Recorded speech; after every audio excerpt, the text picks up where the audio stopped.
Bismillahirrahmanirrahim. Assalamualaikum warahmatullahi wabarakatuh.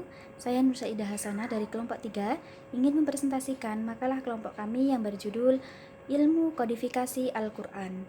Jadi, langsung saja, pengertian kodifikasi Al-Quran adalah membukukan Al-Quran semuanya dalam bentuk tulisan dari ayat dan surat yang masih terpisah-pisah berkumpul menjadi satu. Untuk yang selanjutnya yaitu kodifikasi pada masa Rasulullah. Rasulullah adalah orang pertama yang merekam setiap wahyu. Beliau tidak hanya menyampaikan lafadznya saja, tetapi juga memerintahkan para sahabat untuk menulisnya di pelepah kurma, kulit, batu, kayu, ataupun tulang belikat unta. Beliau adalah rujukan yang paling otoritatif jika terjadi perselisihan mengenai sebuah ayat atau suatu ayat. Jibril membawa wahyu Allah kepada Nabi Muhammad SAW itu selama 23 tahun, jadi selama berangsur-angsur. Di proses ini, Nabi mengumpulkan wahyu itu dalam satu jilid, karena wahyu saat itu masih turun secara berkelanjutan, dan kadang terjadi nasah-nasah. Dan di tahun terakhir sebelum Nabi wafat, Jibril datang 2 kali kepada beliau untuk membacakan Al-Quran secara keseluruhan. Ketika wahyu terakhir turun Al-Quran sudah memiliki urutan dalam hafalan sahabat. Meskipun tulisannya belum terkumpul, ada banyak sekali sahabat yang ditugaskan Nabi untuk menulis wahyu. Di antaranya adalah keempat Khulafaur Rasyidin, Zubair bin Awam, Khalid dan Aban putra dari Sa'id bin Al-Ash, dan Hadolah bin Al-Arabi.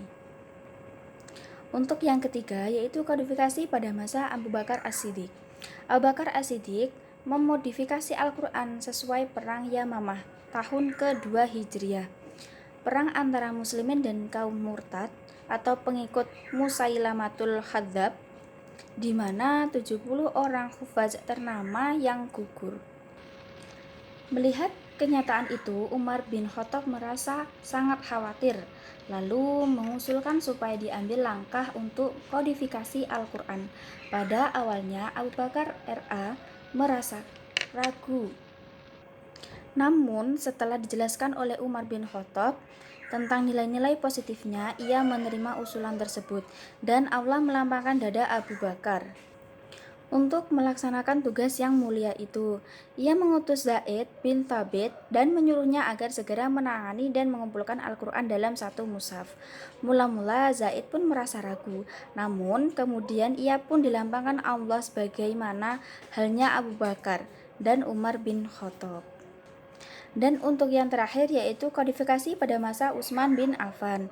Utsman bin Affan memegang kekhalifahan dan para sahabat berpencar di berbagai negara, dan masing-masing membawa bacaan atau al-qiraah yang didengarnya dari Rasulullah, serta di antara mereka ada yang memiliki bacaan yang tidak dimiliki oleh lainnya. Namun orang-orang berbeda pendapat dalam bacaan. Setiap pembaca atau qori mengumpulkan atau mengunggulkan menilainya dengan tinggi bacaan qiraatnya dan menyalahkan bacaan qori lainnya, sehingga permasalahan tersebut menjadi besar dan perselisihan pun semakin memuncak.